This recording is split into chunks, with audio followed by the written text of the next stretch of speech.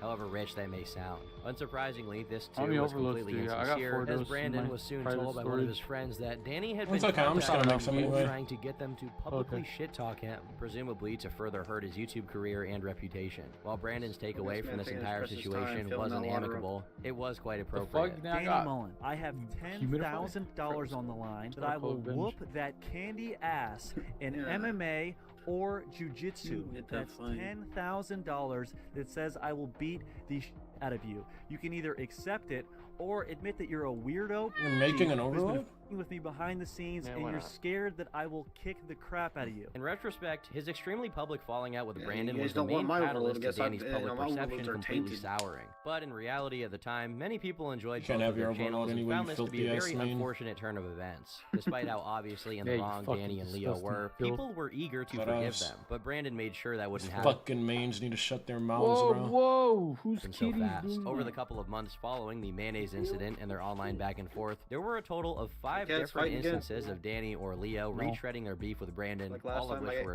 addressed. ears First destroyed off, they're last obviously time. retracting their beef squashing Cats since they just continue to talk puking it about out it or something like nonstop, that. making indirect and offhand remarks Perfect. about Brandon Yeah, whenever they everyone could. crazy, When you were coming up, pissing each did you other have a off. lot of help from like collabs? Were you just jumping from crew to crew, kind of kissing people's, sleeping on people's couches for free? Clearly, it wasn't over. It's interesting to see that while Danny was the person primarily affected by Brandon's Mayo attack, Leo was the one who seemed to take the most offense to it all, proceeding to enter a roller coaster of emotions about what happened. During his participation on Johnny Mitchell's podcast, Leo claimed that Brandon was privileged and didn't deserve the spotlight he got. This came out around the same time he was calling Brandon a bum who had to sleep on people's couches. Alright, the pants Sure, getting saying people are taken off. privileged is often done ironically, In real but the life? context of the podcast No. was pretty straightforward and serious when this Yeah. was said. Brandon rebutted this Say by a pointing twig. out that Leo grew up in LA with millionaire parents and currently had $500,000 in the bank. And despite all of this, he still relied on Danny's coattails to make a name for himself. Yo, what am to I add to doing, how man? unreliable a source Leo Same. was on anything, brain's not Brandon working, proceeded man. to allege that he'd been personally approached by a Pulling out girl my named gear and Ivy shit. Wren, who claimed I need to Leo make had, potions. without any preceding interaction, solicited her for some guerrilla mode activities. Did somebody in an take one of my attempt to golf cheat on his girl. herbs? Of course, this is just a claim, but Yeah. no less ridiculous than Danny and Leo saying Not that on a me, I'm one-handed sorry. cameraman Nico knocked down Brandon, who was a foot taller than him and had a history in competitive I'm, like, wrestling. multitasking, But while they were doing a job already adamant about application, continuing all their that. beef, they doubled Yeah, down okay. on it once Brandon are we released done his with response Bluetooth? video. I While bet. Danny didn't immediately I see the respond, gold bar. Leo It's just on the couldn't ground. I help dropped it. I'm himself. an And idiot. it should give you an idea of how impulsive No, a you're decision not. it was to respond to Brandon, since You're Leo just took down his blind. video within a day of Calling having blind posted people it. In it, idiots. he admits to having mocked Brandon for having done heroin when he was a teenager and telling him to go do it again while Why'd it take maintaining he so long to never mocked respond? Brandon's dead brother. I was trying to think of a Highlights stupider this joke. video are Leo bragging about having saved Sure, buddy. Brandon's life by taking him out of a You're gonna say yes, metal don't lie. haze. You didn't tell anybody Yeah, about that pep talk. but I thought that wasn't as stupid as me saying, It's okay, they can't hear.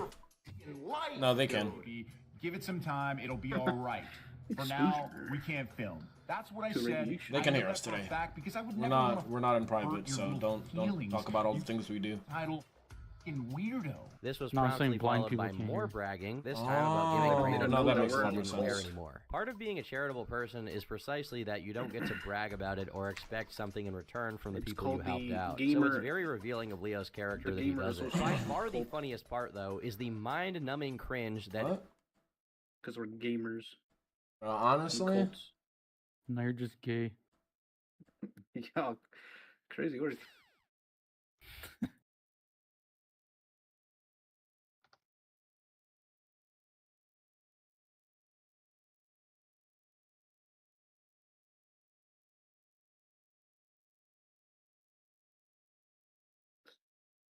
Please, I hope all my hammers hit.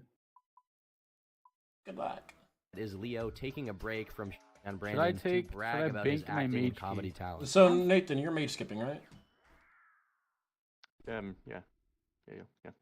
All right, awesome. I can fucking spark up. Oh, I love you so much. Funnier than you, dude. I perform way better in videos. I can do accents. I can be funny in the been a lot real with my funny, mess up. where I don't have to find somebody to quite talk alright. to me on the mic, dude. I got f***ing Peaky Blinders to watch on Netflix. Dude. And it's better than anything on YouTube. After taking down the video, Did I not Leo have came my out Book with of the another Dead more this whole time? sanitized and You apologetic definitely did response. because I saw your thralls and vanguards, unless that was someone else. Okay, I guess Nathan also had thralls then. I thought it was mine. Every time I click it, I'd see it. I'm like, oh, must be mine. I didn't realize. The hell, man. Is this a 3 restore raid? What do you think? No. Yeah, I'm breaking 3 restores. It should be fun. I bought 3 last time and it was Too much? A little bit, not enough. But with you here, I think it'll be. I enough. mean, you guys kept getting. What, the 7 skill? You guys me. said 7? Yeah. We were doing 7s before this, so.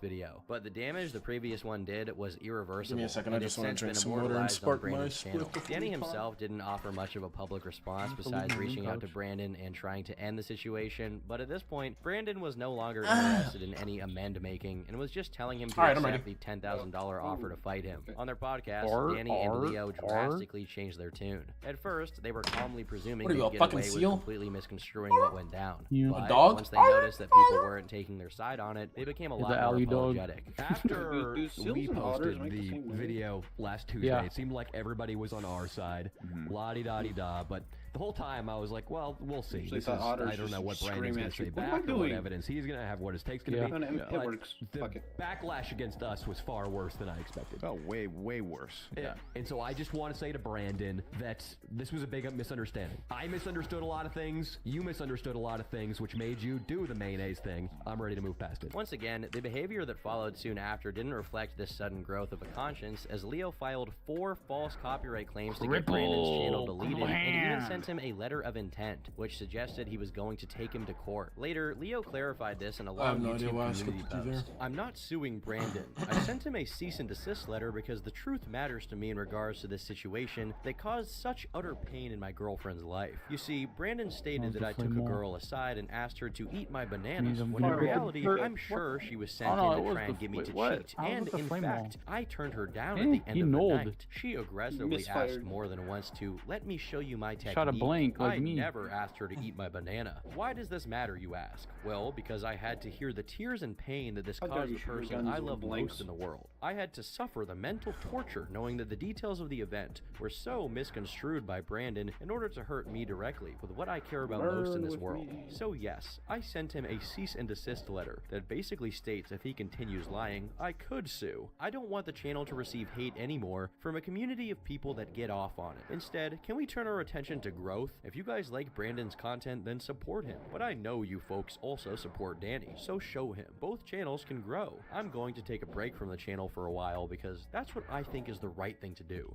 Please, let's stop the hate. I'm heartbroken and that's enough to deal with. However much this sounds like Leo clutching his pearls after relentlessly instigating this conflict, he did stick to this whole taking a break thing. It was very clear that his beef took a serious toll on Leo's mental health since around the same time, during the recording of a That was podcast, the flame Jacob, wall. the guy he lived with, made a joke he didn't like, which Leo reacted to by going ballistic and throwing a bottle at him. The crew began gradually Yeah, this works distancing out that themselves Halbert's from Danny, OP. leaving only the Yeah. core members. That's There so were a cool. few people who took I'll go part to you, in Nathan. videos like Mudflap and King Croc, but the feeling was definitely very different at this point than it was a couple of years prior. In a very interesting turn of events, Sandrine returned for another Fear and Loathing video, and this time, Danny was the one who was vulnerable and screwed up, mostly because he took a ton of edibles Why you before don't she stand showed next up. to me? It was pretty clear that Sandrine was genuinely She said, wait, pause, ad. She's actually invested. That's funny. I like that.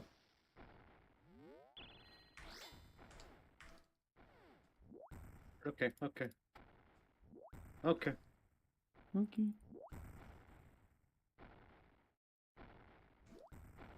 Wow, this world feels so much better than 353. Mm-hmm. What the fuck? Taught me on that dog shit world for fucking days, bro.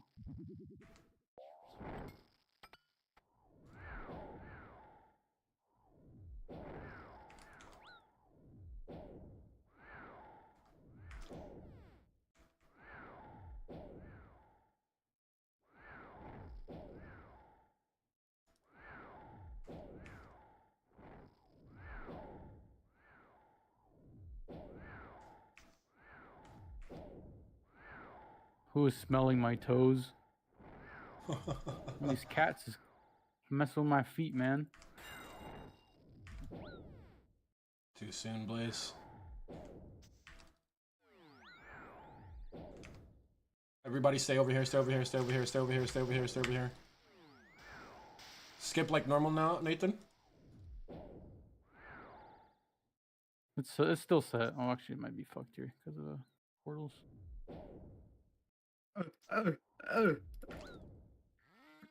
I fucked it just now. Tank one. We're gonna tank one, boys. Go, Blaze. Good shit. We're back.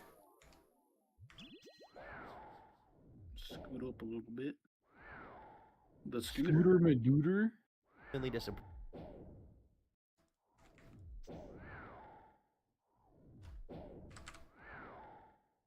For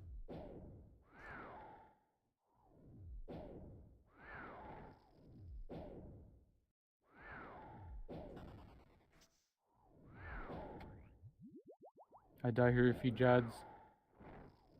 Thank you.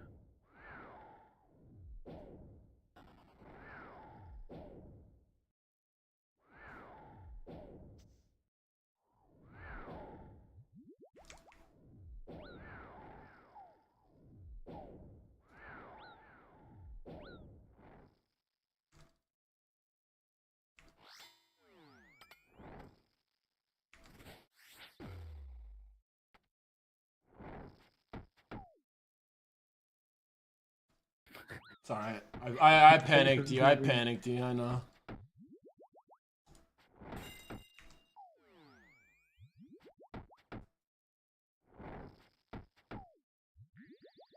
I do really love how cool this looks. I'll slash on that, yeah.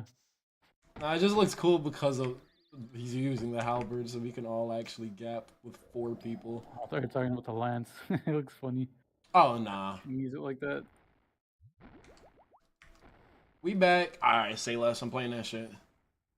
For another Fear and Loathing video, and this time Nathan, let me Danny do was your the one who Hydra was task. vulnerable and screwed up, mostly because he took a ton of edibles before she I'm showed not up. even It was playing. pretty clear that Sandrine was genuinely Nathan, let disappointed me to alter see your that something account. that was supposed I'm to just be a playing my date irons. and a video idea pitch turned into another Danny Mullen episode, with him getting kicked out of the restaurant because Let me he get was my iron throwing itch up from into Nathan's the account table's at water work. base. This was a sign that reality was creeping in, and the rowdy, fun vibe that his content had was coming to an end. 2022 marked a major shift towards unabashed degeneracy territory, with no hint of comedy in sight, as Danny was dating Mia Gibbs, who had an OnlyFans. Similar to how iDubbbz' fanbase reacted when Anissa started doing OF, the fans were peeved when Danny's comedic attachment to doing weird With and the generally jatter? unadvisable things was Man, I revealed to coulda be ate not really shit, comedic at man. all, and just who he was as a person. Sorry, I'm so sorry. I'm so sorry. I really fucked you. I really fucked it. I fucked it. I fucked his chance to do good I don't beeps. really mind either way. Oh, This and now I'm stuck clearly in the middle. undermined Wait, the what? audience's parasocial attachment to Danny, How did he- however huh? thin it already was. It didn't help that there were rumors around How on did the he- subreddit that she'd been cheating No, I'm on not him tweaking. and He had a history of firewalled letting the fellow middle. You guys can athletes make go skip. gorilla mode It's on fine. her. Of course, it's not like Danny was faithful either, but He regardless, firewalled when even the close middle associates of yours are just claiming now. your Did girlfriend nobody is else actually notice that? working as a prostitute I didn't and see letting he wasn't dudes hit looking. for 10 grand, it will Oh, damn, probably that was my damage bad. your reputation a little bit. To add to the iDubbbz comparison, not only did Danny take Oh. part in Adam 22's podcast, Synchronous. but when grilled about his use of the N-word No, and the edgier ouch. humor in the earlier videos on Crystal. his channel, Danny dismissively said Stay, that stay, he stay, was stay, testing stay. out at the Everybody time stay, and it everybody stay. probably wasn't very funny. With his content becoming Skip increasingly now. less edgy in the conventional meaning of the word and more sexual, this added to the narrative When that I- Danny had no if intention I say of skip now, returning to Nathan, just form run as all the far way as how over. his content was prior to the Brandon debacle. After roughly 3 stay? years of being together with Mia, they broke up, and Danny got with another porn Stay, star, stay, Holly stay, Day. stay, And stay, right stay, around the same stay, time, he began a stay, stay, podcast stay, with stay, Adam stay. 22 called Sledgelord. Everybody As skip is apparently now. custom in the haunted moon cave that is the online Alright, good world, shit. We're Holly good. recorded Skip. amidst sexual activity with Adam, and eventually this activity was described in painstaking detail during one of their podcasts. friends are so Not only good was at Danny chambers. in the room while it happened, been raiding with the but how do clan I too say much. this? Holly was savoring Adam's crevice. Blaze, you ran into I another don't know bomb. what the appeal of this Where kind of did that content one is. I come from? genuinely don't get it. But What either do you way, mean? at this point, Danny had fully embraced the Where'd that mantle one of a come sex-brained from? cock without any reservations. So much so that when an associate of his, Swolby, criticized his Ah, you lifestyle and how it was donkey being balls. influenced by Adam 22, Danny took it Holy as sleep Magoli. dissing and stopped working with him altogether. Danny's already done. The gradual isolation of Danny from the entire crew was becoming The more and more noticeable. Scyther For example, strikes this again. guy, whom Danny had 2 adult fucking actresses running stick their around. pinkies in his had been sober for years prior to his association with Danny. However, being in Danny's orbit takes a toll on your mind and soul, and soon he found himself relapsing not only into alcoholism, but into a debilitating sex addiction that was so out of control, he ended up, and I quote, letting a black dude suck his ding-a-ling. Not exactly a position the average man wants to find himself in, but regardless, he left the crew soon after. The last we've heard of him is on a podcast where he expresses his wishes to enter rehab and clean up his life. Sorry, I'll go run with them. I'll go run with them. Being around Danny. Another casualty of Danny Mullen's Somebody wants to insanity decide I being can put on run. hyperdrive by the culture surrounding Adam I like Cole running. was King Croc. Okay, well, come who was run. You can run if you're low on video food, with one of right? the girls. Yeah, you run if you're low. Guys behind.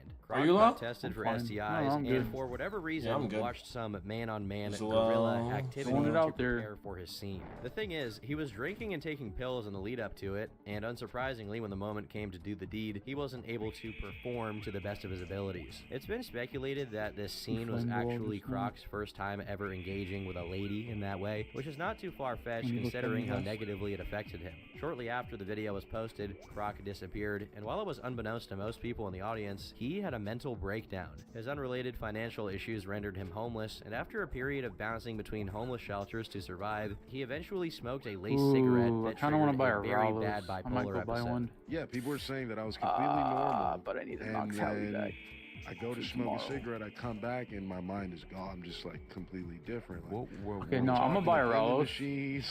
Croc recalls And if being I end up meeting the approached by Hallie two tomorrow police for officers, the eventually DPAs, culminating in him being apprehended and deemed gravely disabled. As a consequence, he was institutionalized for 9 days, and afterward, he never really returned to making content, probably due to how rough Rallo's his for time this as a skill Danny would actually Mullen be orbiter nice. was on him. While many people have For his deduced that his head. issues were accentuated by Danny's negative influence, Danny claimed that he, along with everyone else, did everything they could to help Croc. Honestly, there's head? no real way to know what role they all played and what happened to Croc, but it's at least questionable to have someone this mentally fragile take part in the crazy shit No that head? he was doing. While all of this is Go like depressing Nathan, to twist the think vote for about, Nathan, twist the nothing vote even for comes Nathan. close to the departure of Sandrine, who Fuck. for years on end was A actually PB? What a infatuated troll. I with thought you Danny, got only for him to chronically choose OnlyFans girls over her and to grind any potential moment of intimacy and connection between them into content dust. Eventually, she called into him and Leo's podcast to exchange What a is few NL? parting words with No him. luck. And it's NL actually chocolate. kind of tragic to Oh, no, it's witness. NL. I don't want to do this anymore. I don't want to talk to Daniel. Somebody else host the party. Actually, I'm about to go do a quick birdhouse run.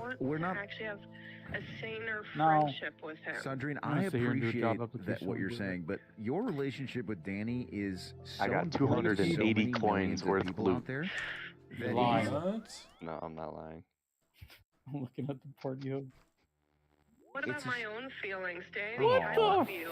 I love you, Danny. Oh Love you my- too, Sandrine. Jesus, you guys are. Is this a one-sided We thing? love Just the let me know Seeds so I can update. move on, 'cause I don't want to do this anymore, Danny. Sandrine, I'm about to cry. Don't cry, Sandrine. Sandrine, Stop. I just want to call about the sex magic. Inland Iggy, Mudflap, Swolby, Cigar Guy, Fan Jerry, Cameraman Nico, King Croc, almost everyone had left. One of the few people who stuck with Danny deadass, throughout holy all of shit. it, besides Leo, was Rat Ralph, who happened to be a fan favorite who brute forced himself into protagonist status in the Danny Mullenverse. To give you an example of what brute forcing means, when Ralph felt he was being ignored and sidelined by Leo and Danny, he decided to shoot Leo a DM. Specifically, it was a picture of a person's while in the process of defecation. Any reservations aside, it did succeed in getting their attention. Much like Sandrine wanted to develop a meaningful connection with Danny, while he just wanted to milk her kooky personality for content, Ralph wanted to actually be friends with Danny and Leo, but the feeling wasn't reciprocated. Ralph was seen more as an endless content fountain, being willing to do just about anything they'd ask him to do. This brewing animosity between them culminated in one episode of the Leo and Danny podcast titled Rat Ralph's Meltdown, which had Ralph drinking out of a massive jug of wine that was depleting at a very fast rate, to the point that they took it away from him. Throughout the episode, Ralph is very confrontational and erratic until it erupts into outright conflict, though it continues to be framed as if it wasn't a serious falling out between them. This alone would be more than enough for Danny to cut ties with Ralph. We've long established that he will cut ties and blacklist people for a lot less, but the final straw was when allegations of animal abuse and neglect began making the rounds online, involving Ralph as the perpetrator murder, and his 5 pugs being the victims. According to the information Danny provided, the dogs were kept Oh, wait, in a no, studio I need to go apartment get in a their own rose. filth, while Ralph and Pam raved for days in a row without going back to the apartment to barely feed have them. enough for This one. marks the end of Ralph and Danny's relationship, and as a consequence, Ralph began streaming on an obscure platform called Trovo. This platform switch coincided with his drug abuse and general self-destructive behavior cranking up to 11, as clips from these streams started gaining traction for their shocking, horrifying, and downright disgusting nature. For example, in one instance, Ralph did over 50 whippets on one stream, which led all the viewers to think he had actually overdosed on camera. In another clip, Ralph employs his own rectum as a pickle jar, then extracts the pickle back out and consumes it. I get the point of doing drugs,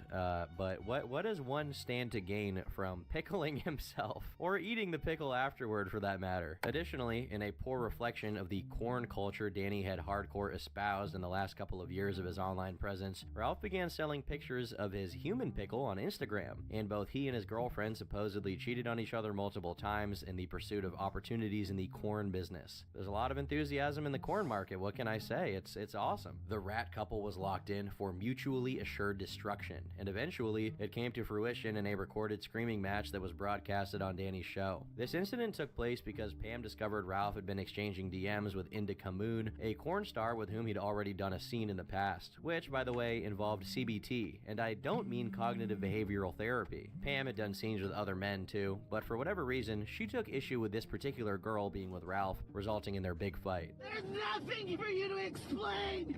You keep texting her! There's nothing to explain! You guys and you wanna her again! Otherwise you wanna text her! As Ralph's life quickly went from Man, bad that's to rough. worse, he eventually showed up to one of Danny's stand-up shows, either What? to try and harass him or Oh, make it's just this amends, who video I'm knows. watching. Regardless, he wasn't allowed in, and an altercation took place. While the exact nature of who started it and how it escalated isn't known, it concluded with Ralph being sprayed in the eyes with what must have been mace or pepper spray, and there's actually footage of the aftermath as he walks out of the convenience store that he entered to buy some water to douse his face to try and quell the effects of it. In the video, back. Ralph is You guys begging run whoever this is one. spraying him to stop spraying him, and Danny can be heard Okey-dokes. speaking to him, followed by another instance of Ralph getting maced He's gonna go and jerk his laughter. wiener. It's clear in the context of the Probably. video that no matter how distraught he molested. was, Ralph didn't pose a threat to Whoa. anyone and was just asking for an Uber when he was sprayed again, This meaning this beef was stew done is gonna be gratuitously creamy. and Danny was either directly responsible for it Well, that or sounds simply bomb. allowed it to happen with no objection. Just like Danny's sexual proclivities turned out to actually be who he was, his taste for sadistically torturing all of his associates What are wasn't those just for the sake splinters, of content, it sunfire was simply part of splinters? his identity, on and off camera. The last time Ralph was seen among the crew was when he crashed the podcast briefly, invited by their producer Brooks, adorned in his signature rat mankini. Wow, these are Leo fucking attempted to call the cheap. police on him for showing up at the studio unannounced, leading to Ralph grappling with him for his phone. In response, Leo gave him a couple of slaps. At one point, he even took a knee and allowed Leo to slap. Good googly muggly. Invited by their producer Brooks, adorned in his signature rat mankini. Leo attempted Well, to I call have to the police rewind on him, the video because I did not hear what you heard. sadistically tortured, and Danny was either directly responsible for it or simply allowed it to happen with no objection. Just like Danny said, there's actually footage of the aftermath as he walks out I of need the to get a white convenience store ring that he cord, entered dude. to buy some water to douse his face to try and quell the effects of it. In the video, Ralph is begging whoever is spraying him to stop spraying him, and Danny can be heard speaking to him, followed by another instance of Ralph getting maced and laughter. It's clear in the context of the video that no matter how distraught he was, Ralph didn't pose a threat to anyone and was just asking for an Uber when he was sprayed again, meaning this was done gratuitously and Danny was either directly responsible for it or simply allowed it to happen with no objection. Just like Danny's sexual proclivities turned out to actually be who he was, his taste for sadistically torturing all of his associates wasn't just for the sake of content, it was simply part of his identity, on and off camera. The last time Ralph was seen among the crew was when he crashed the podcast briefly, invited by their producer Brooks, adorned in his signature rat mankini. Leo attempted to call Do you the need a police smoke on or him for anything? showing up at the studio unannounced, Why, leading to you got Ralph something to do? grappling with him I wouldn't mind it. I see. I just doing a job application. I don't want to get timed out. That's why. Okay, do your thing, man. Trying to speed run it. Do your thing. But if there's a questionnaire, we're fucking sending the chambers. For sure. I'm alting that questionnaire. for his phone. In response, Leo gave him a couple of slaps. At one point, he even took a knee and allowed I Leo to understand slap that, him bro. again Holy as a form shit. of apology. Fucking Again, Yeah, this is someone who bro. was That shit is so fucking useless, man. Like, come on. Obviously very mentally unstable and had his brain completely cooked by drugs. How ethical is it to be engaging with him like that for the sake of content? Sure, he's effectively a cracked out BPD stalker of Danny's who shouldn't have his unhealthy behaviors rewarded, but continuing with the show just to further humiliate him is kind of juvenile trolling that isn't entertaining as much as it's just depressing to watch. In a lot of lolcow following communities now, people try as much as they can to prevent newcomers from engaging directly with the cows because engaging with them is ultimately worse for everyone involved, and it's absolutely the case here as well. I think the best way to contextualize this is by comparing Danny and his crew to Jackass, something that many people have done due to these similarities in their antics. However, the difference between them is that when Steve-O, one of the main members of Jackass, was having extreme issues with substance abuse, the crew staged an intervention to prevent him from doing something drastic and harming himself in an irreversible way, and it was clearly because they cared about him as a person. And there's this one frame, if you look at it, like you can see this look on Knoxville's face. Everyone's seen him in such incredible agony, but he's never had such a pained look on his face that I've ever seen, except in that one shot. With Danny, it seems to be the opposite. He incentivized everyone to self-destruct as much as possible because it made for good content until they became inconvenient, at which point he unceremoniously showed them the way out. He all but admits that this is what happened between him and Ralph. The idea of Rat Dick Ralph is amazing. Yeah. He will do anything. He's got constant drama going on in his life, but that comes at the cost of, at some point, him growing. It's like everybody loves a baby chimpanzee, but when they become full grown, humans can't interact with them anymore. They just have to go into a cage. Again, this isn't to say Ralph wasn't behaving extremely erratically, but Danny and the crew obviously played an active role in rewarding him to become more and more messed up until he got to this point. Not just as a consequence of this, but everything that led up to it. Danny's audience gradually abandoned him, the same way the crew members slowly left. Not only did Danny prove himself to be someone who was only self-interested. I clicked off this pop-up thing I'm filling out and it just closed it. I didn't even click the X. I just clicked out of the little thing and I have to redo it. Whatever. Fucking stupid ass shit. Unfortunate. Oh yeah, shit. That's right. You're doing an application. I don't know why the fuck I wrote R in the chat. Nah, I could No, you're good, bro. I got my pre-roll lit. Ain't no rush. Yeah, but Nathan raids like once a week. I don't hear Nathan rushing you either. I'm rushing me. I'm rushing. No rushing. Go bleed. Green. And willing to sacrifice others for his own benefit, but he proved himself to be a genuinely unlikable person, going down a road other people didn't want to follow him on. As his former associates became homeless drug addicts, he went off to become a side character in No Jumper freak orgies. Book of the Dead. Actually, I'm gonna go on. Yeah. Meanwhile, Brandon, who he had chronically on and cut ties with, soared in popularity. And most ironic of all, in 2024, Danny released a video that featured him talking to random homeless people on the street, exactly what he accused Brandon of doing. I'm not even so sure it's comedy. I mean, sticking a microphone in somebody who's homeless and addicted to drugs' face and having them talk isn't comedy. Besides the personal issues people have with Danny's behavior, a lot of people simply think the content declined in quality and got lazy after he found success in the LA scene and was floating off of his Patreon money, which still has a little under 2,000 patrons as of the writing of this video. People pointed out that he deliberately became a lot less edgy and bold with his antics, just looking for cheap one-liners he can drop on the interviewees, knowing it'll be immediately followed by a jump cut. The editing also got worse over time instead of improving, and people weren't too happy that Leo was the only person still sticking around, because a lot of what made the older videos funny were the others taking part in them. The comment sections on the newer videos also seem conspicuously sanitized and positive, almost as if there's someone filtering negative comments, but that's just a theory. Despite still having a following and regularly pulling in 100 to a few 100,000 views, his online presence is a shell of its former self. Do you have ZGS? And ultimately, he doesn't seem that interested in changing it for the better as much as he just wants his content. Probably don't need to bother for normal, but I'll let you do your thing. Just for big machine chugging along so he can keep financing his LA lifestyle. To be completely fair, Danny, at least initially, had a genuine objective with his content. If he just wanted to make money, he would have kept a cleaner and more marketable brand, but he deliberately tried to bring back the edgy, raunchy, and offensive sense of humor belonging to the early 2010s, an era of YouTube that people dearly missed. Somewhere along the line, this objective completely vanished, and the fans noticed it. At least on Danny's subreddit, most of the posts are completely negative.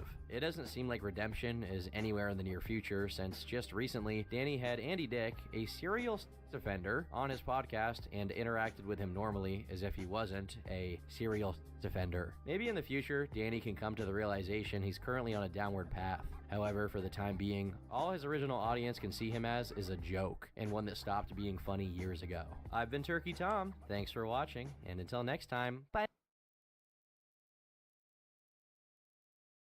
Tarjay. Bye-bye.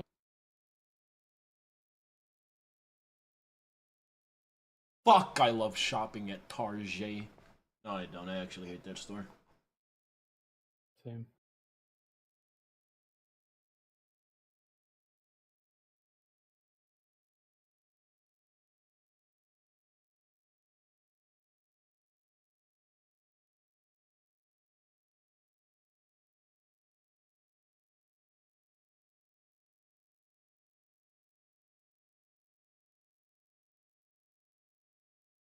With 6.2 million subscribers, Quackity is one of the most successful creators in the gaming space. He's collaborated with huge names like Mr. Beast, KSI, and at one point was a member of the Dream SMP. Since his days there, several high-profile names have faced major cancellations. Wilbur Soot's career was basically ruined because of allegations by his ex-girlfriend Shelby Shovel, while George Not Found had to fight tooth and nail against allegations of SA by a small streamer named Katie Bugs. And all of this is fresh off the heels of the provably false allegations directed towards Dream. Now, Quackity is on the chopping block, as is his massively successful Minecraft server. The QSMP is a project of Quackity, being the first ever multilingual Minecraft survival multiplayer server with live translation. Quackity speaks both English and Spanish, meaning he's been able to communicate with a much wider audience than the average creator. But for the longest time, these audiences have been split by their language barrier. This server aimed to bridge the gap, but as the project grew in size, it also expanded its scope to live translation of Brazilian Portuguese, French, Korean, and German. It hosts English-speaking creators like Bad Boy Halo, Iron Mouse, and Fit MC, Korean creators like Aga, French creators like Kometo, and a long list of others from around the world. With how complicated it is, it shouldn't be a surprise that the QSMP has been in the works for years. And when the server was announced, Quackity posted something very ominous. A reminder that I seriously do not care for people who try to discredit my work. I know I've done so much for both my communities and will continue to do so because I enjoy it. So, who was trying to discredit him? On March 8th, 2023, Dream...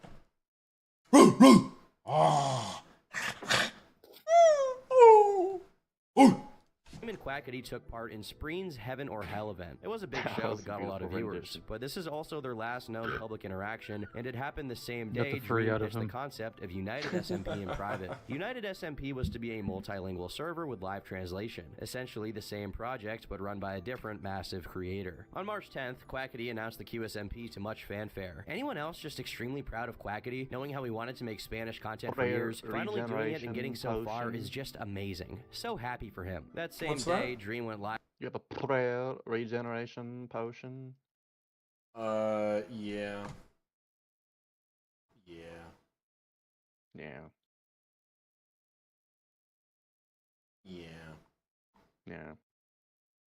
Squidward.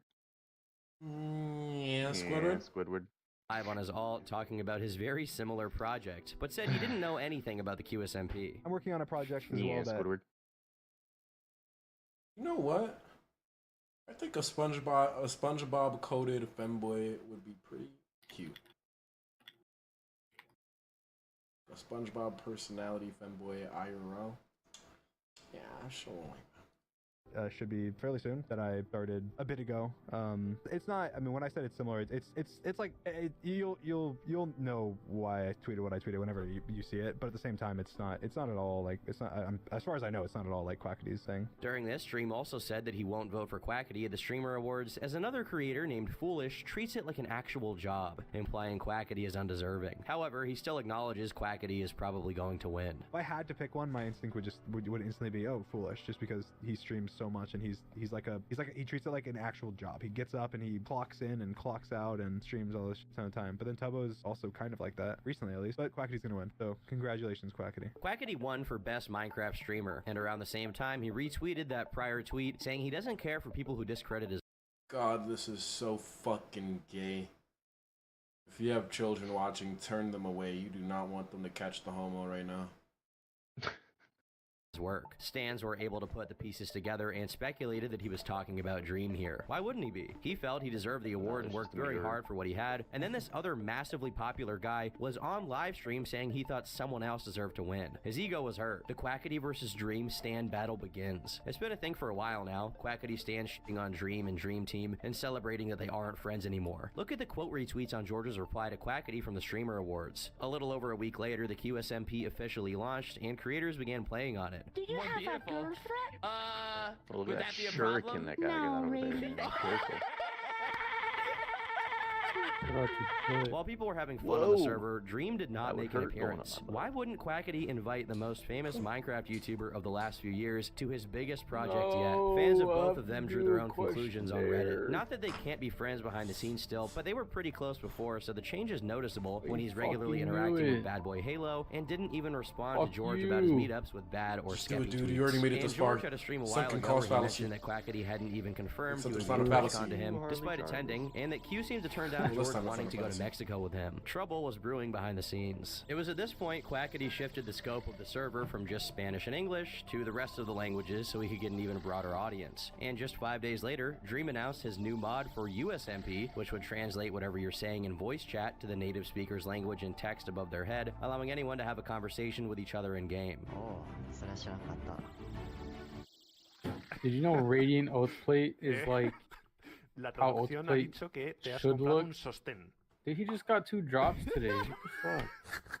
Everyone noticed the similarities between the two servers. Dream responded saying he didn't have any Fucking animosity for salty when I say Quackity. Grant Obviously, Simmons. the server can coexist with You know, QSMP. Only a Radiant few Oath people Plate out is of what 60 will Oath Plate cross over should between the look like. two. Without Quackity, I don't think that any of this would have happened anyway. Dream's translation mod was The Oath Plate is advertised all on YouTube rusty on and April nasty. 2nd, and on April 3rd, the Oh, Q I translator was see. announced. It was the Interesting. QSMP's Because very the thing you similar get from the software, boss from the advertised as the first of contracts, its like, kind, cleans and quickly the adopted armor, by all of the like, when you players use on his it. SMP. That's pretty cool. Meanwhile, Oh, Dream fans purifies claim to be it. receiving Pretty cool. increasing hostilities from Spanish-speaking Quackity fans, upset at Dream trying to steal their favorite So creator's we're all thunder. rusty When will they and send a hired dirty. assassin? I think we should go to Florida and burn down his house. If we all raise money together, we can hire one with efficient and immediate work. I have 2 uncles in Florida that are down for it, although I'm scared if something happens to them, but I can't wait to send someone to beat that fat man. Maybe we could use your uncles as mediators and have them contact someone. The Stans perceive these threats as pretty serious, especially given that Spanish-speaking fans were hosting Twitter spaces where they allegedly doxed Dream live. We don't have 100% proof this happened in this call, but considering Stans and other people were doxing Dream constantly when his face reveal happened, it wouldn't shock You me. start The it 2 whenever. servers running concurrently caused a lot of confusion for audiences. Why would 2 Are you huge sure, though? creators in the same space Yeah. We'll just do this while we do the read. Alrighty. Let's do it. Everybody can go ahead and pot up then. run 2 servers with the same basic gimmick? When Quackity advertised his server on his Twitter, Mr. Beast himself seemed confused as to if they were the same thing or 2 separate projects. Dream chimed in, "It's a different one. QSMP released as a Spanish and English server. I announced my live translator mod a day or so before QSMP shared theirs, and they happen to have similar good ideas. Mine will be public. Awesome to see the language barrier broken down in so many ways." It seemed like Mr. Beast was stoking the flames of this conflict, as when Dream posted something unrelated to any of this, Mr. Beast asked if he would be paying Quackity or Twitch. A day later, Dream said jokingly he wanted to kickbox Quackity for a live event, saying it was going to happen one day later on Saturday the 8th of April. Many fans asked if it was over the 2 competing servers. Whether Dream and Quackity fight, the online community will have the opportunity to watch other creators step into the boxing ring this month. Following the success of Creator Clash in May 2022, the highly anticipated event is set to return for its 2nd installment. Yeah, that went really well. We lost $250,000 on the event. That kickboxing match never happened, but shortly after, Dream finally addressed public tensions around the 2 servers being run concurrently. For any of you confused about the drama, Quackity and I worked on the same thing accidentally and kept it private like most projects, and they accidentally clashed with each other because of it. I have absolutely no hard feelings towards Quackity and love him to death.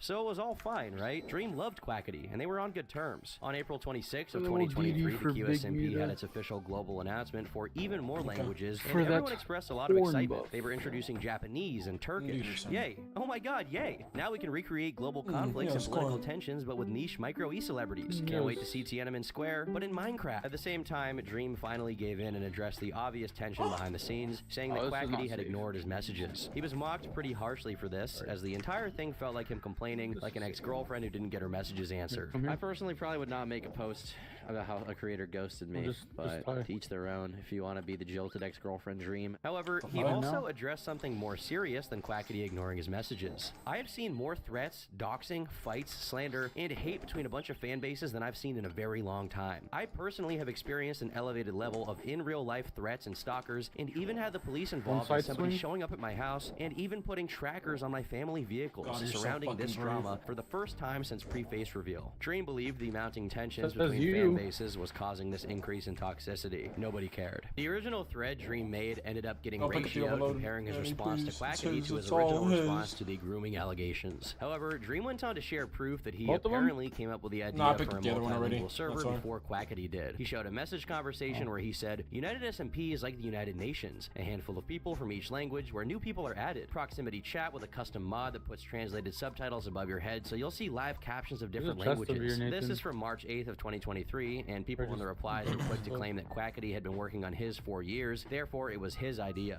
A whiteboard from the time showing that Dream had been planning this also seemingly suggests he planned to invite Quackity to his server as one of the Spanish-speaking players. 2 days after Dream made this long post about Quackity, all of the Dream-related emotes were removed from Quackity's Twitch chat. And on May 8th of 2023, Philza made fun of Dream and the entire United SMP project while talking to Tommy Innit. How are you?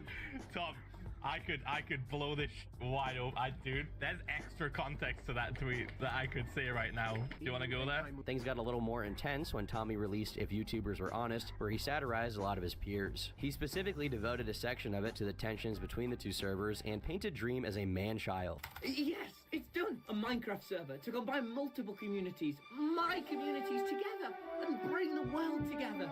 This is an amazing idea! Hey, I don't like that idea. It's actually my idea, not yours. That doesn't...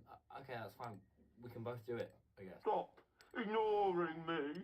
What? Stop ignoring me. This caused some fans to criticize Tommy, saying he had sold out Dream, his former friend, in exchange for taking part in this other project, which at the time was being more favored by fans. He was defended by his supporters. I get that people are mad at Tommy specifically for how he portrayed the SMP drama, but I don't get how some people have turned this into some headcanon where he Daria Collins, can we speedrun right now if you're gonna try to sell me some kind of product or something? Can we just speedrun it right now? I'll ban you. I'll ban you ahead of time. Here, can I have the overload? Oh yeah, for sure, man. Give me 1 second. I'm gonna just sip it first. But I was gonna sip it. Too late. My lips already touched it. I forgot to enhance. Oh well.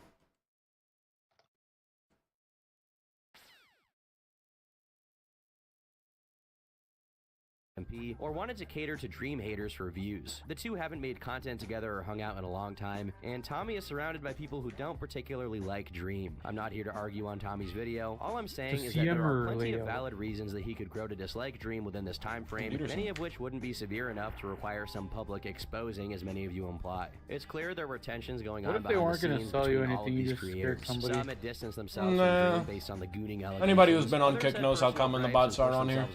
Meanwhile, they're not offended. Felt disrespected by Dream, and that one of his biggest personal projects was having some of its thunder stolen. But for the time being, all of this didn't seem to affect the mainstream perception of the QSMP. If anything, it was more of a joke to those on the inside. At least, not until some more serious allegations hit. Fast forward one entire year, the QSMP had seemingly been a massive success, and every creator who played on it from the English-speaking side of things seemingly loved the time they spent on it. But on March 3rd, 2024, several volunteers of the QSMP spoke out about the working conditions on the server. According to a 22-year-old French moderator named Leah, she started working on the QSMP as a volunteer. Then she became an employee, making roughly $183 a month. So not very much and really barely an employee. However, she said that server managers needed her to be consistently available to pick up various types of work, including voicing multiple characters in the SMP streams, designing art, and helping write the server's storylines. The QSMP is more than just a server. It has an entire timeline of events that play into a greater tale, and viewers can watch along to speculate as as to the next storyline. She was asked to be helping with this storyline when apparently it wasn't laid This out in is her a initial long set of run back. responsibilities. That's They probably the requested last far more of her floor than she was time initially you required to before do, and according to her, many others were afraid to speak out against mistreatment due to threat of Wait. legal action. Everyone had signed non-disclosure agreements. Why would you need an NDA when you're moderating a Minecraft server? In the forget. tweets, Leah said the QSMP fired her 2 weeks prior. She said it was because it got leaked on stream that she spoke to YouTuber A. Pierre. Pierre is a French member of the QSMP. According to QSMP policies, moderators are forbidden from talking to streamers. And A. Pierre confirmed in a tweet that they did talk, and it was apparently his fault that this leak happened. A lot of us admins are so eager to work for our favorite content creators that we weren't seeing the problems. Over the next week, after the QSMP fired Leah, other moderators would start to come forward with their own stories. Another French mod, iBob, said on Twitter that moderators were purely volunteers. He said they did the work of community managers for free. He also confirmed that the organization asked admins not to talk to each other or the top creators. Noah wrote in Portuguese that the QSMP did not pay him for translating threads and editing clips. He alleged the organization eventually fired him after being unable to keep up with the workload, showing Discord screenshots of his termination notice. Fans were outraged. Imagine having the first Minecraft multilingual server of the world and paying your employees 150 euros per month and threatening to sue them if they dare complain. Quackity fired up an urgent stream to keep everyone updated on what was happening. He said that he was made aware volunteers were not being paid and given too many hours of activity. He had the understanding that there was a process volunteers would go through to eventually be onboarded to a fully paid position. What he was not aware of was what the volunteers were being required to do. This made it clear to him he needed to be more involved in the administrative part of the QSMP, and he was sorry it happened this way. From here on out, I want to make one thing clear. Everybody involved in Quackity Studios will be paid. And if at any point my own funds are not sufficient enough to pay workers or maintain the project, then the QSMP cannot continue and it will close down. That's how committed I am to this project. While all of this was going on, It's all my Quackity had mega also been delivered scales. another problem. One of the QSMP members, Wilbur Soot, had just been accused of abuse by an ex-girlfriend. His reputation was subsequently destroyed, and Mega every scales are single creator definitely dropped not him worth it, publicly. but they are Wilbur fun. is no longer part of the QSMP. But this wasn't enough. The story was out, and people were going to talk I about still it. haven't gotten a purple from one of my mega scales. Like, I'm really disappointed. The highest I've completed one with was 270k points. Which was still a fucking super small amount because I did the calculation at the end and I could have completed it with like 450k. QSMP was trending on Twitter with 75,000 posts on March 4th alone. Mostly people criticizing Quackity and the server as a whole. But it was quickly made clear... Is disgustingly long in mega scales, dude. You better take a shit, take a piss, bro. You better do everything you need to do before you step into a mega scaled ohm, bro. That shit is torturously long. Oh my god. It is uncomfortable sitting in one encounter for that fucking long. Clear that Leah hadn't been entirely truthful about her time working for Quackity Studios. A French admin named Jay would respond saying she had lied about most of her claims and was actually fired for a number of reasons she tried desperately to hide. You've misconstrued a lot of situations that were privately spoken to you about and have lied to the studio, your peers, and to content creators. You started creating a very toxic environment and began spreading lies about the studio to your peers. You were sending private messages to other people on the server and citing them to turn against the studio for vindictive reasons personal to you. When it was leaked that you were speaking with other content creators off the server, which again is not the sole reason for removal, we started an investigation to make sure that the rules were being followed. We discovered that you were actively breaking rules, which you yourself acknowledged this. When we confronted you about breaking these rules, you started to fabricate lies about other members of the studio of the same rules you were breaking, stating that there were others in the studio that were not being punished for breaking the same rules you broke. We found out you were covering for your peers that were making heinous claims with the excuse that it was through private DMs. You privately told somebody from the studio that one of your peers claimed they were not accepted into the actor role because they, quote, administrators did not trust the QSMP content creators enough not to groom her. And then they showed a screenshot of Leah implying just that. This is a very serious accusation to make. It is completely untrue and it's disgusting, deplorable, and completely unprofessional. Step away from my seeds, right?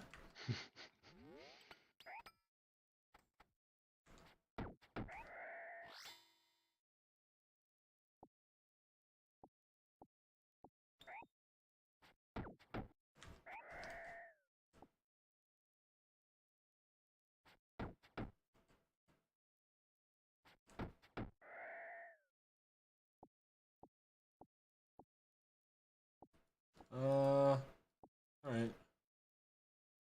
Let's see. Yeah, me and Danny should be good with this.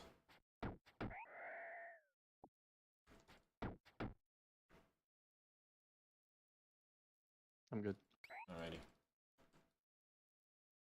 You made the claim that you created a lot of artwork for the team, and yet you were paid $0 for them. You failed to mention that the artwork was never directly requested from you. This is entirely unnecessary for us to do because we have a fully paid design team prepared to do artwork and designs for the project. If you had asked to pay for this, we would have gladly remunerated you for your work. Yet you directly asked for these commissions and never clarified to any of the administrative staff team that you wanted to be paid. You were not forced to make art or designs. It was never part of your activities. They then showed multiple screenshots of Leah directly asking to do the artwork for free. Furthermore, you claim that you were scolded for not being available for long periods of time, and that is completely untrue. Anytime you would mention you didn't have time, you were told that it was entirely okay, and Jay had screenshots to back this up too. Jay then elaborates on why non-disclosure agreements were a part of the QSMP. He says at first there were no need for contracts, so they didn't even require them. However, this all changed when they caught members of the studio selling private and custom paid QSMP assets and code to other Minecraft studios and server owners. Some members were even caught selling contact info of the team members, sending Discord screenshots of their organization, and leaking conversations between multiple developers in the administrative team. In addition to this, some actors that we had at the start of the server were not prepared to deal with such a role. They would use this position to try and create personal relationships with the content creators. They would share their Discord passwords with their friends so their friends could play with the creators on the QSMP. This was incredibly serious, and at no point did we want to put any content creators of the QSMP at risk. These streamers felt uncomfortable with the volunteers trying to be more personal with them when they were hired to fill professional roles to make the server more interesting. As a result, the team began requiring contracts to make guidelines more clear and prevent volunteers from selling server assets and information to the outside. Jay goes on to explain the onboarding process for the QSMP. That being said, you initially applied through Twitter to be a voluntary helper with the QSMP project. It was made very clear in our public forums that this position would be voluntary. As a matter of fact, 90% of our current team started off as voluntary members of our studio and had been promoted to full-on paying jobs. After they're on the team, we have supervisors constantly checking in on their activities, performance, asking questions about their position and how they feel. If the administrators agree, we ask the user if they'd be interested in a higher position that is remunerated like a full-time job. Once again, the NDAs are not made to silence anyone from sharing their experiences. It is, however, there to protect the confidentiality in which this project is run. Currently, you're hosting a Q&A sharing all the information about the organization on matters you're not even involved in. You're sharing false information on structure, organization, and even lore. 3,078,927 other people that made us create NDAs in the first place. Jay ended his response by saying that it's clear that even though Leah had misinterpreted what happened with her time at Quackity Studios, there were some serious issues from others that needed to be addressed and would be. Quackity, meanwhile, stated that Jay's post exposing Leah had been made without his approval and was subsequently wiped from the internet. Regardless, it definitely casts a lot of doubt on Leah's credibility. But bad actors within the movement would soon be the least of his problems. Passion Fruit, a publication that wrote an article about this situation, reached out to Leah, who then directed them to Solidaires Informatique, a French labor union of IT workers, including those in the video game This space. is showing me there are really some crazies out there, and they start as normal people. Oh yeah.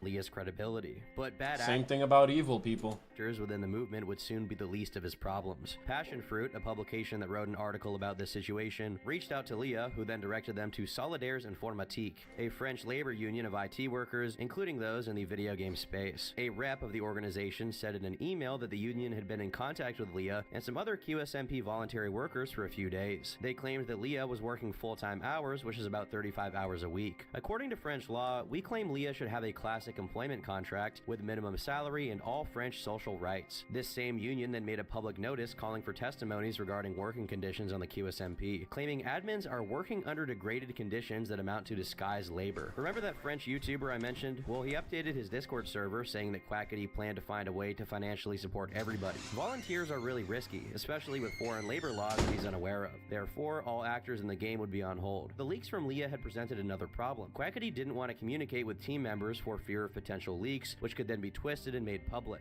As a result, he planned to restructure the entire Quackity Studios operation from the top down. It seemed like things were finally going to turn around for the server. With some restructuring, it could be up and running within a few months. But of course, it wouldn't be a Minecraft story without...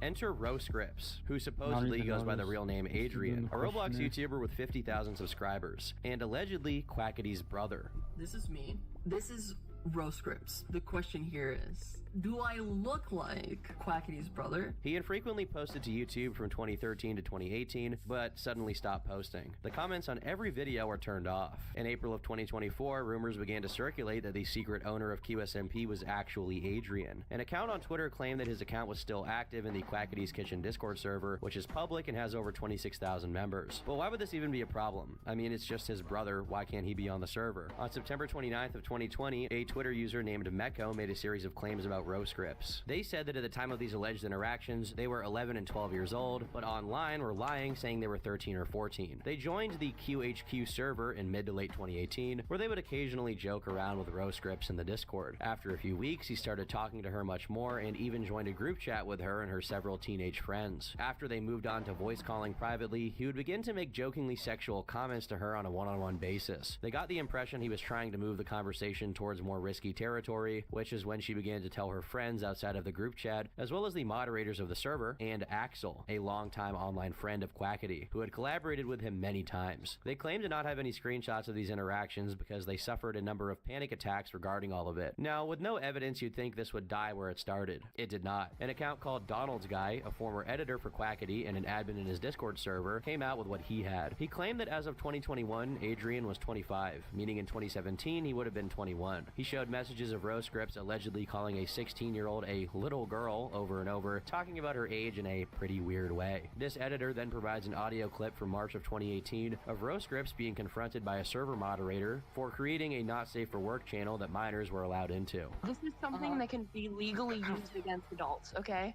I'm not comfortable with this. This is not okay. Done? Oh my god. Yeah, okay, look, I understand what you're saying, and I get what you're trying to say right now, and I get your point. But I mean, dude, dude, it's not that big of a deal, okay? It's just gonna be a temporary channel for just literally like what, 30 minutes? Being an admin in the Quackity server, it was known and discussed how Roscripts would befriend people quite a bit younger than him. However, many times after arguments, the situation would be swept under the rug and forgotten. Most of the time, Roscripts would be playing Roblox or something with these people, who he came close to and had a lot of inappropriate messages with. I'm sure many people who have been close to him in the last few years know what I'm talking about. Another server member came forward claiming they were in the Discord and called him a total creep. To make things more interesting, Axel himself made a tweet longer about the situation. Roscripts and I have basically never been on good terms, and neither was the rest of the staff. I was never exactly sure why we had problems at the start, but they quickly developed as we all tried to work on the server together. At a certain point, it led to a lot of us quitting our positions in the server because Roscripts at one point was temporarily installed as the owner of the server and wanted to establish a not safe for work channel. A lot of us felt this was completely inappropriate, with the server having a lot of very young people. I'll mage skip Nathan. Was very persistent on this. That, combined as long with as the you let me fact have that the all head of at us the felt end. very uncomfortable with a lot of Roscripts activity on the server, led to a lot of us making it known that we would refuse to work on the server as long as Roscripts.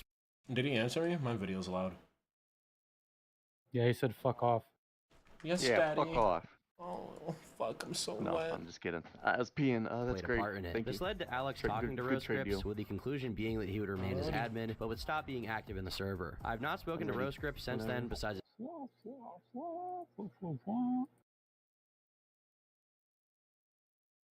I have everything. Yep.